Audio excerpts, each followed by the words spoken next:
My name is Shalini. मैं हूँ आपकी केमिस्ट्री फैकल्टी। आज मैं आपको पढ़ाने जा रही हूँ प्रबल बैच का 11th का जो हमारा चैप्टर चल रहा है some basic concepts of chemistry, उसकी 7th क्लास है आज हमारी। पिछली क्लास में हमने एमसीक्यू प्रैक्टिस की थी, लाइव क्लास ली थी हम लोगों ने। आई होप आपको बेनिफिट मिला होगा उससे। तो आज की क्लास में हम लोग करने वाले हैं चैप्टर 1 का 7th पार्ट आज हम लोग करेंगे और हम आज नया टॉपिक स्टार्ट कर रहे हैं स्टोशियोमेट्री। ठीक है स्टूडेंट्स, और हम प्रबल बैच कर रहे हैं, 11th क्लास कर रहे हैं। ठीक है, और लेक्चर नंबर 07। तो स्टूडेंट्स, जिन भी बच्चों को ये डाउट है कि मैंने कंसंट्रेशन टर्म्स आपको कराई थी काफी सारी। कंसंट्रेशन टर्म्स में मोलालिटी और कंसंट्रेशन टर्म्स में अगर हम मान लीजिए डाइल्यूशन कर देते हैं और उसमें मिक्सिंग कर देते हैं दो सॉल्यूशन की, तो उस तरह के कैसे क्वेश्चंस आएंगे, वो सारी चीजों की प्रैक्टिस मैं आपको करवा चुकी हूँ। अब उसमें एक और टॉपिक है कि IIT-JEE के लिए कई बार बहुत बड़े क्वेश्चंस आ जाते हैं, तो उनके लिए शॉर्ट फॉर्मूले हैं, उसको भी मैं आपको प्रोवाइड कराऊंगी। वो मैं आपको लास्ट में कराऊंगी एंड इक्विवेलेंट मास को भी लास्ट में कराऊंगी। तो आज हम कर लेते हैं स्टोशियोमेट्री को स्टार्ट। ठीक है स्टूडेंट्स, बहुत इंपॉर्टेंट टॉपिक है, इससे क्वेश्चन आता ही है स्टोशियोमेट्री। तो यहाँ पे दो चीजें हैं, स्टोशियो एंड मेट्री। स्टोशियो का मतलब होता है एलिमेंट एंड मेट्री का मतलब होता है कैलकुलेशन। तो स्टूडेंट्स, पहले मैं आपको समझा देती हूँ कि ये टेक्निक क्या है। एक्चुअली मान लीजिए आपके घर में कोई गेस्ट आ रहा है, मतलब काफी सारे लोग आ रहे हैं, तो आप अपने घर में डेली मान लीजिए 4 लोगों का खाना बनाते हैं। 4 पीपल खाना बनाने में आपको जितना अमाउंट ऑफ वेजिटेबल्स लगता है, तो आप वेजिटेबल या जो भी आपको राशन लगता है आप उतना यूज करके खाना बना लेते हैं।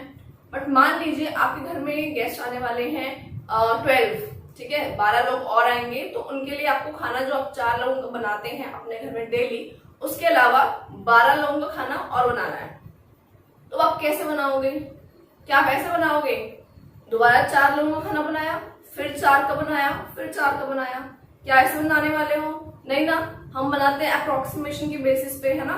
तो हम यहाँ पे मान लीजिए हमारे पास, हमें पता नहीं है कि हमें कितना अमाउंट लगेगा, बट हमें बनाना है total product 100 gram.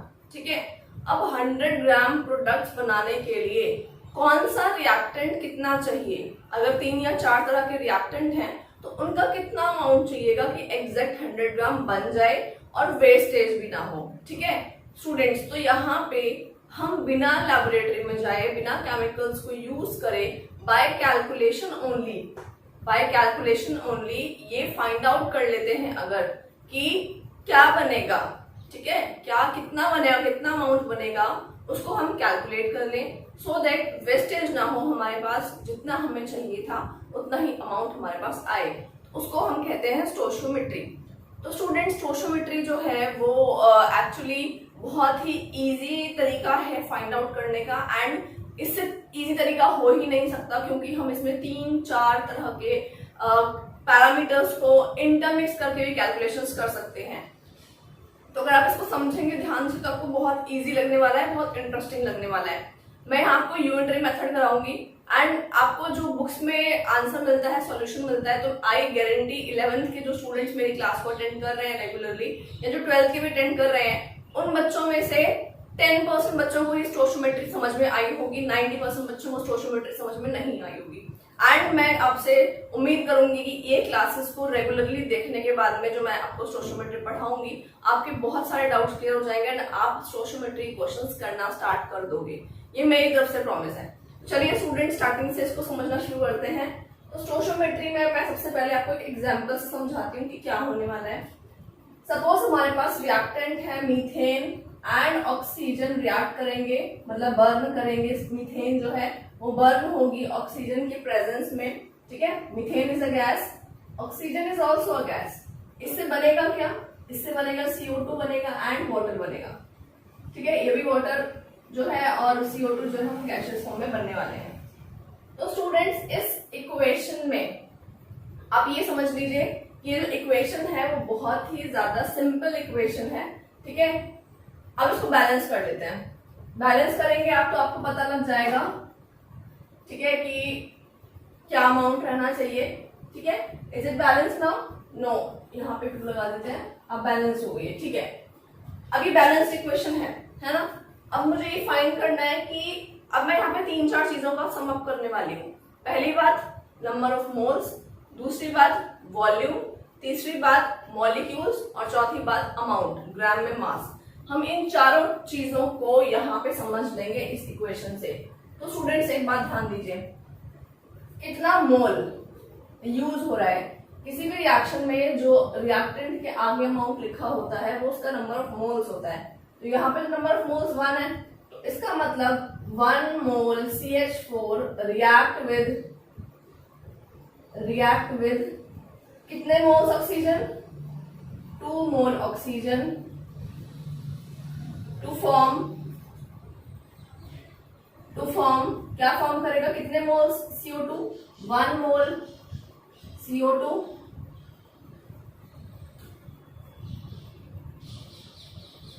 And 2 mole H2O। तो मोल्स में आपको क्लियर हो गया, मैंने आपको सबसे पहले बताया है मोल्स, कितने मोल्स लग रहे हैं और किसी चीज के कितने मोल्स बन रहे हैं, है ना स्टूडेंट्स। ये तो आपको बिल्कुल समझ में आ गया होगा। तो अगर आपके पास क्वेश्चन आ जाए और जिसमें कहा जाए इक्वेशन आपने बैलेंस कर ली है, बैलेंस इक्वेशन को देख करके आप कैसे फाइंड आउट करोगे? तो देखो यहाँ पे कि 1 मोल CH4 अगर लग रहा है, ये रिएक्शन मान लो होती है, बैलेंस है, डन है, ठीक है, इसमें कोई चेंज नहीं करना है। तो 1 मोल अगर CH4 यूज होता है तो उसके साथ कंप्लीट रिएक्ट करने के लिए कितने मोल्स ऑक्सीजन के चाहिए आपको? आप रिएक्शन में देख के बताइए। 2 मोल्स ऑक्सीजन के चाहिए, ठीक है, इससे कम ना इससे ज्यादा, ठीक। नेक्स्ट अगर आपसे पूछा जाए, बताओ भाई CH4 अगर 1 मोल बर्न हो रहा है तो उससे कितना अमाउंट, कितना मोल CO2 बनेगा? तो आप बैलेंस इक्वेशन बनाइए, फिर देखिए अगर 1 मोल CH4 बर्न होता है तो उससे 1 मोल ही CO2 बनता है, ठीक है ना। ये डन हो गया यहाँ पे। अगर आपसे पूछा जाए कि अगर मान लीजिए CH4 मीथेन को बर्न करने के लिए 2 मोल ऑक्सीजन लग रहे हैं, तो बताइए कितना CO2 बन रहा होगा? तो भी यहाँ पे आपका 1 मोल CO2 ही बनेगा, ठीक है। अब इस इक्वेशन से सारे सबके आंसर निकाल सकते हैं। नेक्स्ट क्वेश्चन, बता दीजिए अगर CH4 मीथेन 1 मोल बर्न हो रहा है तो कितने मोल्स ऑफ वाटर बनेंगे, कितने मोल्स ऑफ वाटर फॉर्म होंगे? तो आपका आंसर यहाँ पे 2 मोल्स होगा, ठीक है। तो ये तो हो गई, अगर ये 1 है तो उससे हमने बात कर ली। अगर मीथेन मैं यहाँ पे लेती हूँ 100 मोल्स, 100 मोल मीथेन लेती हूँ, तो बताइए कि कितने मोल CO2 बनने वाले हैं? तो बच्चों अगर मैं इसको 100 कर रही हूँ तो पूरी इक्वेशन 100 से मल्टीप्लाई हो जाएगी, ठीक है ना। तो 100 मोल अगर CH4 में ले रही हूँ तो CO2 के भी 100 मोल बनने वाले हैं एंड वाटर के 200 मोल बनने वाले हैं, 2 से मल्टीप्लाई कर देना। तो ये इतना सिंपल है, ठीक है, कितना सिंपल है। अच्छा, प्रोडक्ट, रिएक्टेंट से प्रोडक्ट तो निकाल लिए, प्रोडक्ट से रिएक्टेंट भी निकाल सकते हैं। कैसे? अगर मैं आपको बोल रही हूँ बच्चे हमारे पास मीथेन की बर्निंग पर, मीथेन और ऑक्सीजन जब रिएक्ट करते हैं, मीथेन बर्न होता है, उसकी बर्निंग पर हमारे पास CO2 जो है वो 500 मोल्स बन रहा है, 500 मोल्स बन रहा है। तो बताइए कि ऑक्सीजन कितने मोल्स लगा होगा, ठीक है ना। 500 मोल ये बन रहा है तो ऑक्सीजन कितने मोल लगा होगा? 500 इंटू 2 मतलब 1000 मोल्स लगा होगा। एंड मीथेन कितना लगा होगा? 1000 मोल्स, ठीक है स्टूडेंट्स। ये इस तरह से आपको कैलकुलेट करना है। तो पहला क्वेश्चन है, जब आपको मोल्स दिया जाए और मोल्स ही आपसे निकलवाए, that is the simplest thing, ठीक है। तो स्टूडेंट्स यहाँ पे हमने मोल से मोल कैलकुलेट करना सीख लिया है। अब हम चलते हैं मॉलिक्यूल्स कैलकुलेट करने के लिए कि मॉलिक्यूल्स कैसे कैलकुलेट किए जा सकते हैं। तो ये था हमारा पार्ट नंबर 1। अब आते हैं सेकेंड पार्ट पे। अगर हमारे पास बच्चों हम बात करते हैं मॉलिक्यूल की, तो 1 मोल में कितने मॉलिक्यूल होते हैं? एवोगैड्रोस नंबर ना, तो 6.022 into 10 to the power 23 molecules किसके ऑफ मीथेन रिएक्ट करते हैं, रिएक्ट विद किसके साथ? इसके 2 मोल्स के साथ, मतलब 2 into 6.022 into 10 to the power 23, ठीक है। इतने मॉलिक्यूल्स ऑफ ऑक्सीजन के साथ, ठीक है, क्लियर है। टू फॉर्म, क्या फॉर्म करेंगे? कितने मॉलिक्यूल CO2 के?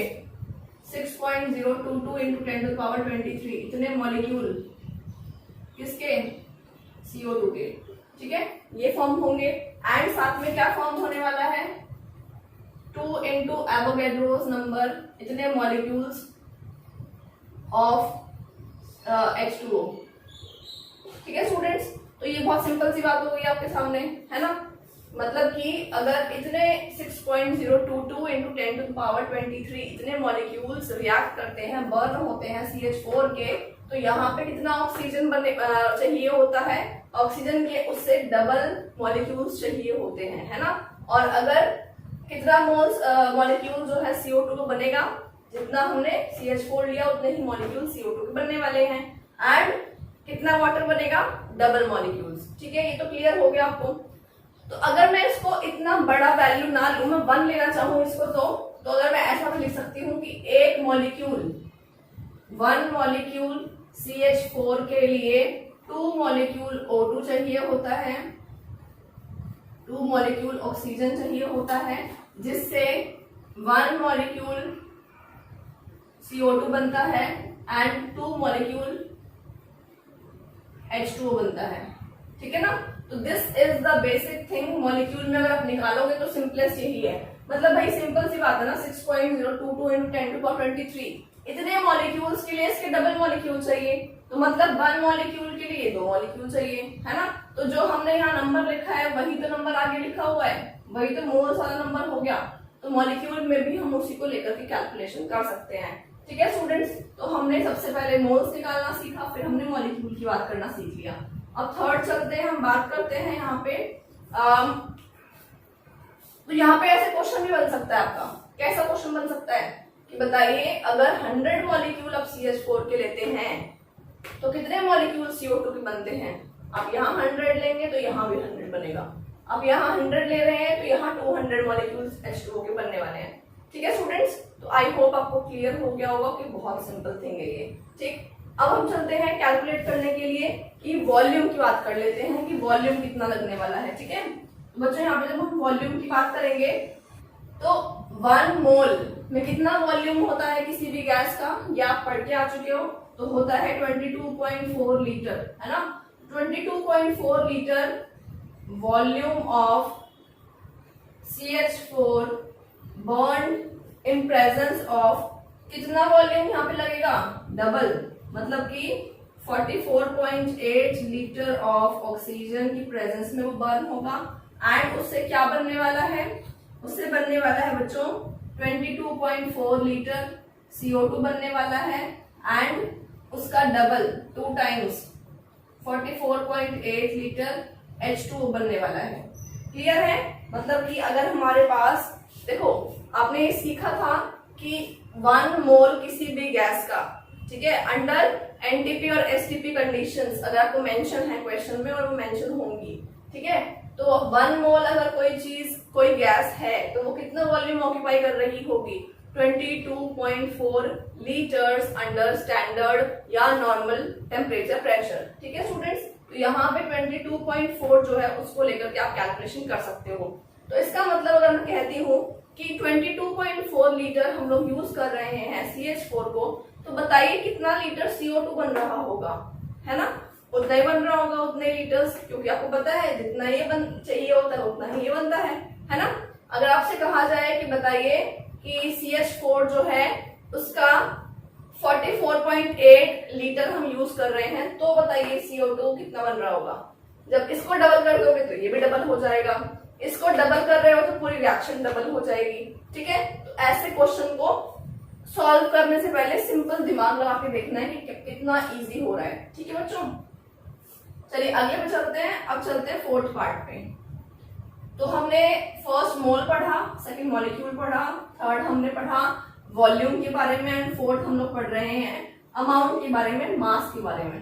तो अब मैं मास के टर्म्स में, ग्राम के टर्म्स में सबका मास अमाउंट लिख लेती हूँ। तो बच्चों CH4 कितना होगा, CH4 के लिए लिखिए, C कितना होगा 12, हाइड्रोजन कितना 4 मतलब 16। अगर मैं CO ऑक्सीजन का निकालूं O2 का तो कितना हो जाएगा 16 + 16 32। CO2 का निकालती हूँ तो कितना हो जाएगा 12 + 16 + 16 44 एंड वही मैं अगर वाटर का निकालती हूँ तो 2 + 16 = 18। ठीक है ना। अब यही पुट करते हैं। तो CH4 का 1 मोल, इसका मतलब कितना ग्राम, अगर आप नंबर ऑफ मोल्स का फॉर्मूला यूज करोगे तो 1 मोल में CH4 का कितना मास होने वाला है। तो 1 मोल में CH4 का मास होने वाला है यहाँ पे 16 gram of CH4 react with कितने ग्राम ऑफ ऑक्सीजन। 32 ग्राम तो ये हो गया, बट ये 2 टाइम्स है, तो 32 × 2 इतने ग्राम ऑफ ऑक्सीजन इससे रिएक्ट करेगा वो। ठीक है बच्चे, यहाँ पे जो बैलेंस इक्वेशन है उसका इंपॉर्टेंट रोल है, तो रिएक्शन आपकी बैलेंस होनी चाहिए, उसी के अकॉर्डिंग अमाउंट डिसाइड होता है। ठीक है एंड नेक्स्ट चलते हैं। CO2 जो है आपका वो क्या होना चाहिए, वो बनेगा आपका 44 gram of CO2 is formed here and कितना ग्राम वाटर बन रहा है, 2 टाइम्स ना, तो 18 × 2 कर दो, इतने ग्राम ऑफ वाटर यहाँ बन रहा है। ठीक है बच्चों, तो आई होप आपको क्लियर होगा कि कैसे हमने मास को कैलकुलेट कर लिया। अब सेकंड बात पे चलते हैं। Law of conservation of mass लगा के देखिए, क्या सभी रिएक्टेंट का मास सभी प्रोडक्ट के मास के बराबर है या नहीं। मतलब 16 + 32 × 2 जो आएगा उसको आप प्लस करिए एंड इसका 44 + 2 × 18 इसको प्लस करिए, क्या ये अमाउंट दोनों इक्वल हो रहा है। अगर इक्वल हो रहा है तो ये law of conservation of mass को फॉलो कर रहा है। मतलब जैसा आप बोलते हो ना, जितना रिएक्टेंट होगा उतना प्रोडक्ट बनेगा, तो ये उतना ही रिएक्टेंट लग रहा है, उतना ही प्रोडक्ट बन रहा है। It is the very simplest way to calculate. ठीक है, अब बच्चों अब इसमें 2 कैटेगरी के क्वेश्चन होते हैं। कैसे, पहली कैटेगरी का क्वेश्चन ये होता है कि आपको रिएक्टेंट दिया जाता है, उसका अमाउंट दिया जाता है, आपसे कहा जाता है प्रोडक्ट निकालिए। ठीक है, कितना रिएक्टेंट लगा तो कितना प्रोडक्ट बना। ठीक, दूसरा टाइप, प्रोडक्ट दिया जाता है कि प्रोडक्ट मान लीजिए CO2 बन रहा है 100 मोल, बताइए रिएक्टेंट का ये वाला पार्ट जो है ये कितना लग रहा होगा। ठीक है, एक तो इस तरह के क्वेश्चंस भी होते हैं। एंड थर्ड टाइप के क्वेश्चन ये होते हैं जब आपको मोल्स दिया है और मोल्स में कैलकुलेशन करवा रहा है, वो बहुत इजी है ना। मोल दिया है कि 1 मोल रिएक्ट हुआ, बताओ कितने मोल्स बने, तो ये तो बहुत ही सिंपल हो गया।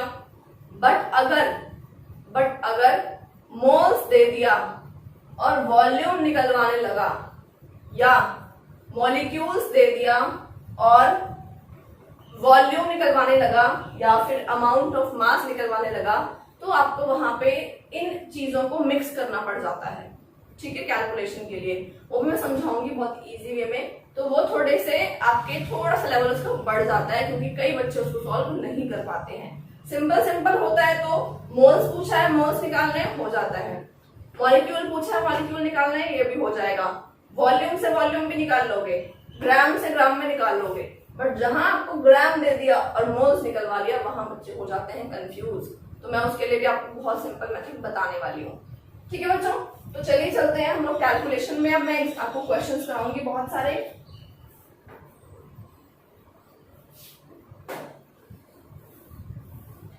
तो अभी तक हमने क्या सीखा बच्चों, अभी तक हमने सीखा है कि मोल्स, मॉलिक्यूल्स, वॉल्यूम और मास, इनका आपस में कैलकुलेशन करना पॉसिबल है। इनका चारों का आपस में कैलकुलेशन करना पॉसिबल है। ये चारों जो है कैलकुलेट किए जा सकते हैं। ठीक है बच्चों, तो ये हो गया है हमारा स्टोइचियोमेट्री का बेसिक पार्ट कंप्लीट। अब हम चलेंगे प्रैक्टिस ऑफ क्वेश्चंस पे। बहुत सिंपल से स्टार्ट करूंगी, प्रैक्टिस ऑफ क्वेश्चंस। अब यहाँ पे क्वेश्चन में सबसे पहला टाइप जो कराने वाली हूँ वो मोल से मोल्स कैलकुलेट कराने वाली हूँ, moles two moles.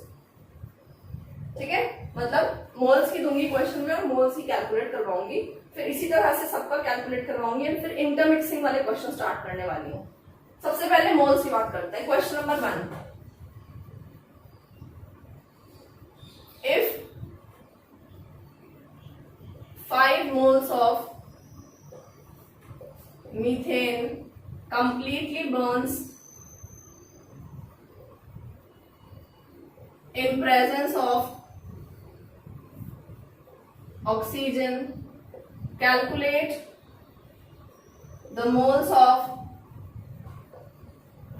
CO2 and H2O formed.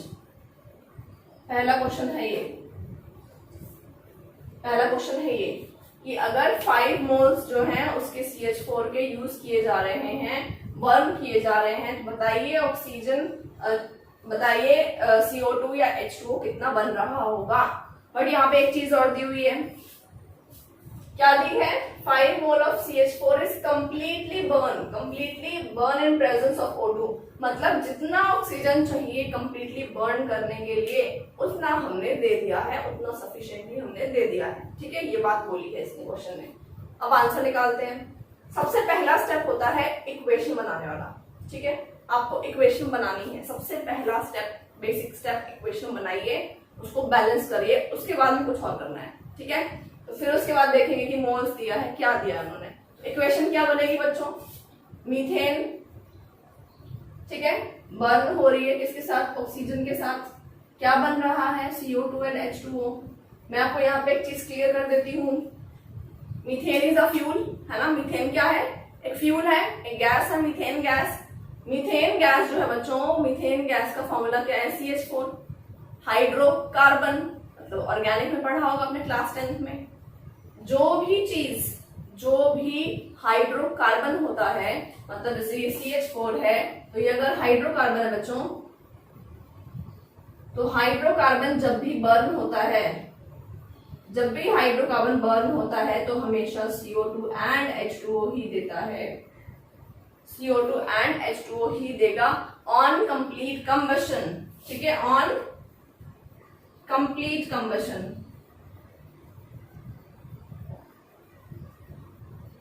कब देगा? कंप्लीट कंबशन, मतलब जब वो कंप्लीटली बर्न हो रहा है, सफिशिएंट अमाउंट ऑफ ऑक्सीजन उसको मिल रही है। ठीक है स्टूडेंट्स, तो हाइड्रोकार्बन बर्न होने पर CO2 H2O ही बनता है।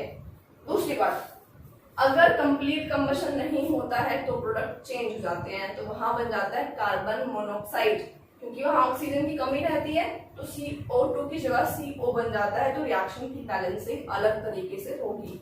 तो अगर आपसे कहा जाए क्वेश्चन में कि बर्न इनकम्प्लीटली, ठीक है, नेक्स्ट पॉइंट लिखवा रही हूं, अगर बर्न इनकम्प्लीटली हो रहा है तो आपको वहां पे प्रोडक्ट क्या लेना है? प्रोडक्ट वहां पे लेना है carbon monoxide and water. And बच्चों, एक ही इक्वेशन पे क्वेश्चन नहीं आएगा। जितने आपकी बुक में क्वेश्चंस दिए हुए हैं ना, उसमें जितनी इक्वेशंस यूज करी हुई हैं, उन इक्वेशन को एक जगह लिख करके याद कर लेना। ठीक है, उससे क्या होगा, एग्जाम में कोई भी क्वेश्चन आ जाए आपको इक्वेशन नई न्यू बिना देखी हुई नहीं लगेगी। ठीक है, तो आपने क्या करना है, जितने स्टोशियोमेट्री क्वेश्चंस हैं उसमें जो भी इक्वेशन यूज हो रही हैं उन इक्वेशंस को लिख करके एक बार बैलेंस करके एक जगह पे लिख लेना जहां पे आपके नोट्स बना रहे हो। ऐसे कोशिश करूंगी मैं आपको काफी इक्वेशंस करवा दूंगी क्वेश्चंस के अंदर, बट जो नहीं हो पाती हैं और आपकी बुक में उसका क्वेश्चन है तो आप उनको लिख करके क्या करेंगे, बैलेंस करके रख लेंगे, सो दैट आपको कैलकुलेशन में दिक्कत ना आए। ठीक है बच्चों, मतलब एग्जाम में दिक्कत ना आए, एग्जाम में आपको इक्वेशन सोचनी ना पड़े। ठीक है ना, तो ये इक्वेशन हो गई है, इसको बैलेंस करते हैं। कर लिया हमने बैलेंस इसको। ठीक है, now the question is asking, अगर 5 मोल्स CH4 के बर्न हो रहे हैं कंप्लीटली ऑक्सीजन की प्रेजेंस में, तो कितने मोल्स CO2 के H2O के बनेंगे। ठीक है, तो मैं यहाँ पे बच्चों आपको करवा रही हूँ यूनिटरी मेथड। यूनिटरी मेथड आपने सीखा होगा पहले भी, 9th क्लास में सीखा होगा, उसी को बहुत सिंपल वे में सिखाने वाले दोबारा से। कैसे करना है देखो, आपसे बोला जा रहा है कितना मीथेन दे रहा है बच्चों आपको, 5 मोल्स है ना। अगर 1 मोल मीथेन होता है, 1 मोल मीथेन, 1 मोल मीथेन गिव्स, क्या देगा आपको, कितना CO2 देगा, कितना मोल CO2, देख के बताओ इक्वेशन। अगर 1 मोल मीथेन चाहिए लगता है तो कितना CO2 बनता है, 1 मोल ही CO2 बनता है ना। बट अगर मैं 5 मोल्स ले रही हूं तो क्या होगा, 5 मोल मीथेन गिव्स 5 मोल CO2। खत्म, बस हो गया। वो तो मैं आपको पहले ही समझा चुकी हूँ कैसे देखना है, वो तो मैं आपको क्वेश्चन करके दिखा रही हूँ कि लिखना कैसे है। तो अगर 1 मोल CH4 दिया है तो 1 CO2 बन जाएगा, एंड अगर 5 मोल दे दिया है तो 5 मोल CO2 बनेगा।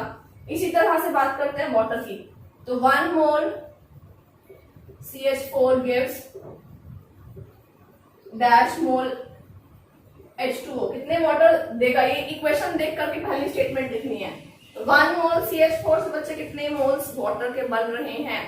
2 मोल्स। ठीक है, तो अब अगर इसके 5 मोल्स मैंने ले लिए, 5 मोल CH4 गिव्स 2 into 5 मोल्स, मतलब 10 मोल्स ऑफ H2O। ठीक है, अगर आपसे पूछा जाए, इसी में एक और पार्ट में ऐड कर देती हूँ, या फिर मैं कहूँ अगर आपको calculate the total number of moles formed, मतलब अगर 5 मोल हमने CH4 बर्न कर दिया तो बताओ टोटल प्रोडक्ट जो बनेगा उसमें कितने मोल्स बनेंगे, ये पूछा जाए अगर आपसे तो क्या करोगे? टोटल मोल्स कितने बनेंगे, मतलब इसका मोल और इसका मोल ऐड कर देना। जैसे अगर आपसे पूछा जाए इसी में टोटल नंबर ऑफ मोल्स कितने बन रहे हैं फॉर्म्ड, ये क्वेश्चन है सेकंड पार्ट। तो क्या करोगे? 5 मोल CO2 का बन रहा है एंड 10 मोल्स H2O का बन रहा है, कितना हो गया? 15 मोल्स हो गए टोटल। ठीक है बच्चों, क्लियर है ना ये? तो मतलब अगर 5 मोल CH4 बर्न होता है, मीथेन का 5 मोल बर्न होता है, उससे कितना टोटल मोल्स बनते हैं? उससे टोटल 15 मोल्स बन जाते हैं। अब मैं इसमें तीसरा क्वेश्चन ऐड कर रही हूँ। तीसरा क्वेश्चन ऐड कर रही हूँ, बताइए अगर 5 मोल CH4 बन रहा है, रिएक्ट हो रहा है, बर्न हो रहा है, तो बताइए प्रोडक्ट जो फॉर्म होगा उसका अमाउंट कितना होगा, उसका ग्राम में मास कितना होगा। ठीक है, मतलब आपको ये निकालना है कि 5 मोल CH4 से, उसकी बर्निंग से कितना अमाउंट फॉर्म हो रहा है। तो बच्चों ये चीज तो हमने सीखी हुई है, हमने टोटल मोल तो निकाल ही लिए हैं, हमें उसको मास में कन्वर्ट करना है। तो मास में कन्वर्ट कैसे करेंगे इसको? थर्ड क्वेश्चन क्या है? Calculate total mass of product formed. Product जो फॉर्म हुआ है उसका मास निकाल लीजिए। इसमें निकालना है, ग्राम में निकलेगा। तो नंबर ऑफ मोल्स का फॉर्मूला क्या होता है? Given mass by molar mass ना, यही तो होगा, है ना? तो आप निकाल सकते हैं ऐसे। क्या करेंगे आप? नंबर ऑफ मोल्स, पहले CO2 का मास निकाल लो, फिर H2O का मास निकाल लो। तो number of moles is equal to W। Number of moles कितने हैं? CO2 को कितना मोल्स बच्चों? 5। CO2 का मास कितना होता है? 44। और यहाँ पे ये CO2 का निकल जाएगा आपका, और ऐसे ही आप निकाल लीजिए वाटर का। नंबर ऑफ मोल्स कितना हुआ वाटर का? 10 इज इक्वल टू W, नीचे 18। ठीक है ना? तो इस तरह से आप कैलकुलेट कर सकते हो। ठीक, ये आपका हो जाएगा कैलकुलेशन टोटल। क्लियर है? इस तरह से आप निकाल लोगे एंड बाद में उनको ऐड कर देना कि दोनों का अमाउंट कितना है। तो ये था क्वेश्चन नंबर 1, जिसमें मैंने आपको फर्दर 3 टाइप्स और क्वेश्चन ऐड करके करवा दिए हैं। अब चलते हैं इसी के थोड़े कॉम्प्लेक्स पार्ट पे।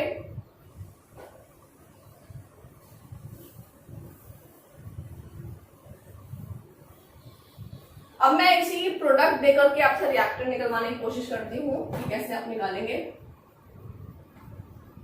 ठीक है students,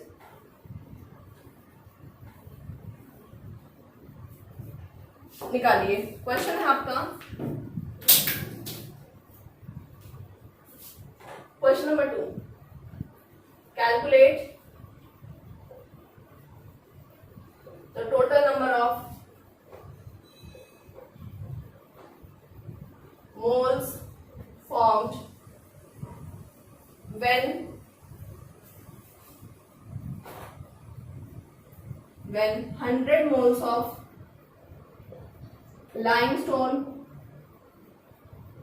limestone is thermally decomposed.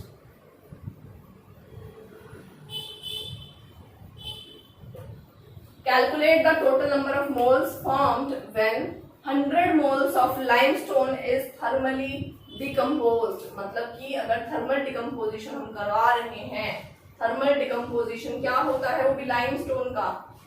सोचो जरा, क्लास 10th में जाओ, बैक हो जाओ, आप वहां पे सोचो थर्मल डिकम्पोजिशन केमिस्ट्री के चैप्टर 1 में एक टाइप ऑफ रिएक्शन थी ना, थर्मल डिकम्पोजिशन।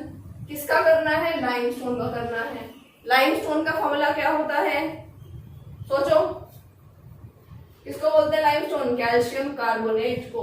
बच्चों बोल रहा है कैल्शियम कार्बोनेट को थर्मल डिकम्पोजिशन अगर हमने किया है, ठीक है, अगर हमने उसको थर्मल डिकम्पोजिशन किया है तो क्या बनेगा? आपको इक्वेशन याद होनी चाहिए, क्या बनता है? ये बनता है ना। तो देख लो, इक्वेशन तो ये हो गई है। इसका मतलब आपको ये देखना है कि अगर ये 1 मोल कैल्शियम कार्बोनेट क्या हो रहा है, थर्मल डिकम्पोजिशन कराया जा रहा है, तो 1 मोल, ये इक्वेशन बैलेंस्ड है, पहले ये चेक करो। जी हाँ, ये इक्वेशन बैलेंस्ड है, ठीक है। 1 मोल कैल्शियम कार्बोनेट बर्न करते हैं तो इसका भी 1 मोल बनता है, इसका भी 1 मोल बन रहा है, ठीक है ना। अगर आपसे ये कहा जाए कि 100 मोल लाइमस्टोन अगर आप ब्रेक करोगे तो कितना कितना बनेगा, ठीक है। तो बच्चों बहुत सिंपल है, 100 मोल कैल्शियम कार्बोनेट अगर आप हीट कर रहे हैं, थर्मल डिकम्पोज कर रहे हैं, तो 100 ही CO2 बनने वाला है, 100 ही हमारे पास कैल्शियम ऑक्साइड बनने वाला है। एंड क्वेश्चन क्या पूछ रहा है? Calculate the total number of moles. Total number of moles कितने हो गए? 200, ठीक है। तो इसमें तो कैलकुलेशन ही नहीं करनी है, बिल्कुल सिंपल था, हो गया। क्लियर है ना? Okay, now let's come to next type of question. Molecule से मॉलिक्यूल निकालने वाले क्वेश्चंस पे चलते हैं। क्वेश्चन नंबर 3 पे चलेंगे।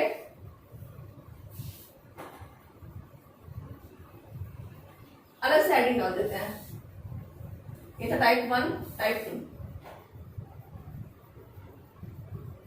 टाइप 2 और ये टाइप 1। मॉलिक्यूल्स टू मॉलिक्यूल्स,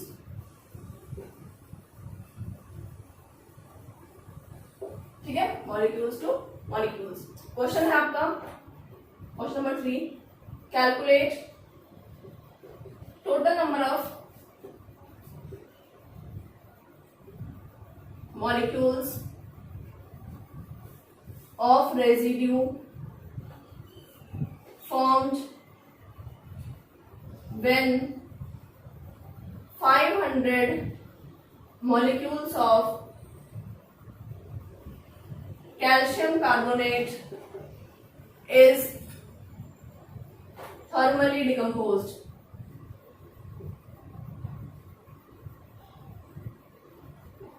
अब ये क्वेश्चन जितना आसान दिख रहा है उसमें थोड़ी सी हमने ट्विस्ट ला दिया है। क्या ट्विस्ट ला दिया बच्चों? मैंने ये पूछा है आपसे कि calculate total number of molecules of residue, ठीक है, अंडरलाइन करिए इस बात को। नंबर ऑफ मॉलिक्यूल्स पूछ रही हूँ किसके? रेजिड्यू के। कब? जब 500 मॉलिक्यूल कैल्शियम कार्बोनेट के थर्मल डिकम्पोजिशन किया जाएगा। पहले इक्वेशन लिखेंगे सबसे पहले, कैल्शियम कार्बोनेट थर्मल डिकम्पोजिशन बनेगा CaO बनेगा CO2। इक्वेशन बैलेंस है ऑलरेडी, नो टेंशन, यहां तक कोई दिक्कत नहीं होगी आई थिंक। अब क्या करना है? अब आप लोगों ने ये सोचना है कि मैम क्या करें, कितने मॉलिक्यूल्स हैं हमारे पास। बच्चे पहले डिसाइड करो रेसिड्यू क्या होता है। अब ये जो हीट हो रहा है ये सॉलिड में है, इसके हीट होने से ये सॉलिड बन रहा है कैल्शियम ऑक्साइड, और CO2 तो गैस है, वो तो इवॉल्व हो जाएगी, वो तो उड़ जाएगी। तो रेजिड्यू वो होता है जो हमारे पास बचता है, ये रेजिड्यू माना जाएगा क्योंकि ये सॉलिड लेफ्ट आउट बचेगा हमारे पास, ठीक है ना। अब क्वेश्चन ये है कि इसका पूछ रहा है आपसे मॉलिक्यूल, CO2 को पूछ ही नहीं रहा है, तो जिसका पूछना नहीं है उसी गली में जाना नहीं है, मतलब जो पूछ ही नहीं रहा उसको कैलकुलेट ही नहीं करना, ठीक है बच्चों। तो कैल्शियम कार्बोनेट से कैलकुलेशन कर लेते हैं। तो क्या पूछ रहा है कि कितने मॉलिक्यूल्स बनेंगे जब 500 मॉलिक्यूल इसके बर्न होंगे। बच्चों सिंपल सी बात है, 1 मॉलिक्यूल कैल्शियम कार्बोनेट का कितने मॉलिक्यूल कैल्शियम ऑक्साइड के दे रहा है? Gives 1 molecule of calcium oxide. तो अगर ये 500 मॉलिक्यूल्स ऑफ कैल्शियम कार्बोनेट हो गया तो ये भी 500 मॉलिक्यूल्स ऑफ कैल्शियम ऑक्साइड हो गया, खत्म, वेरी सिंपल, ठीक है। बहुत सिंपल क्वेश्चन था, इस तरह से करना है, ठीक है। आई होप आपको क्लियर हो गया होगा। ये हमने कर लिए हैं 2 टाइप, ये तो बहुत ही सिंपल वाले थे। कल की क्लास में हम लोग इसी को थोड़ा नेक्स्ट स्टेप पे लेके जाएंगे। हमने जो आज कंसेप्ट पढ़ा है इसको मैं आपको थोड़ा सा अच्छे लेवल पे लेके जाऊंगी और थोड़े डिफिकल्ट क्वेश्चंस कराऊंगी। उसके बाद हम लोग लिमिटिंग रिएजेंट भी पढ़ेंगे, उसके क्वेश्चंस भी करेंगे। ट्राई करना, जो मैंने बताया है उसके क्वेश्चंस करने की कोशिश करना, ठीक है स्टूडेंट्स। चलो आज के लिए इतना ही। लाइक करना, कमेंट जरूर करना वीडियो में, ठीक है स्टूडेंट्स। शेयर करें अपने फ्रेंड्स के साथ। Bye bye. Tell me pretty lies, look me in the face, tell me that you love me, even if it's fake.